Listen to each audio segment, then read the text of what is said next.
let's get you some information on a developing story this afternoon. Former CIA Director John Brennan, that would be Obama's CIA director, has now preemptively sued the Trump administration. This is a weird one.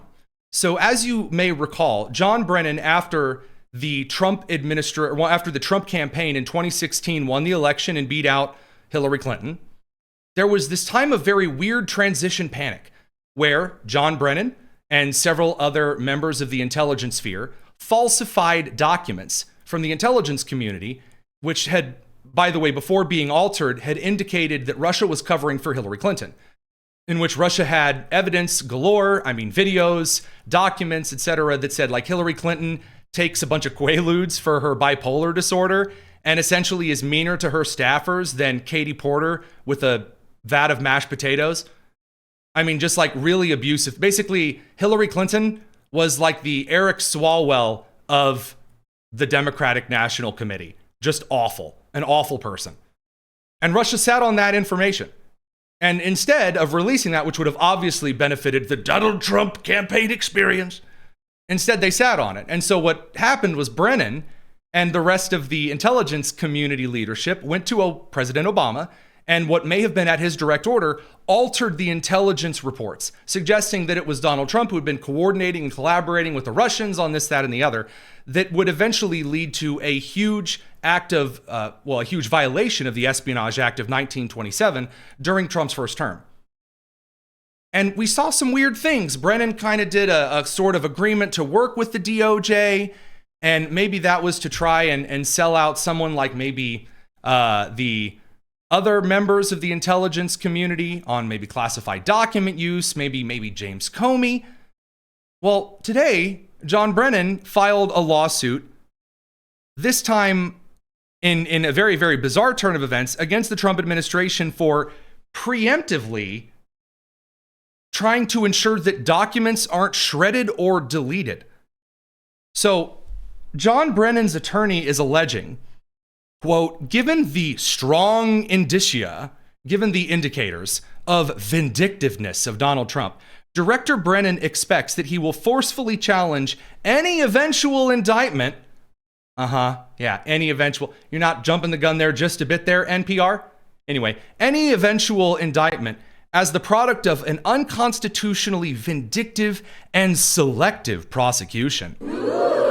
In assessing that challenge, the court presiding over Director Brennan's criminal case would look into the government's internal records and communications around its investigation and charging decisions to discern the true motivations behind the government's actions.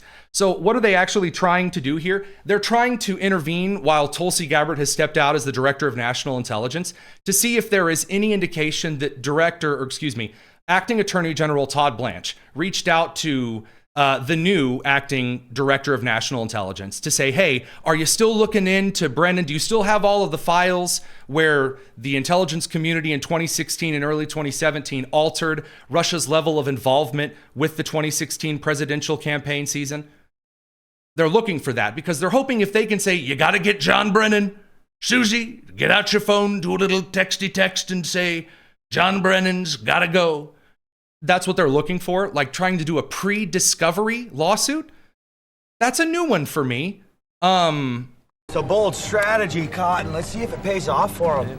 So this is from Brennan's lawyer, quote, given the government's questionable recent history with respect to its record preservation and other legal obligations, however, Director Brennan has a well-founded concern that those records and communications will not be preserved until such time as the court can review them for evidence of unconstitutional vindictiveness. That doesn't make any sense whatsoever. Those documents are at this point preserved in the Library of Congress.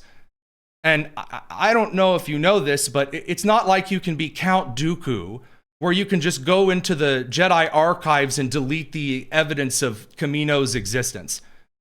And the clone army, that's not how that works. Once those documents and records are illustrated specifically and in great detail in the Library of Congress and are then confirmed by getting your local registrar and notary to get in front and say these documents are legitimate, those aren't changing, those aren't leaving. It's a very weird lawsuit, and I think that it's meant to try to get some kind of a judge to stall things. Now, what actually has the John Brennan crew upset? I believe this is all speculation at this point based on timeline and the connections of John Brennan. John Brennan had in recent months gotten fairly close to John Bolton, the ex-Trump national security advisor. John Bolton just pled guilty to mishandling classified documents. So I think that John Brennan right now is getting really, really, really nervous.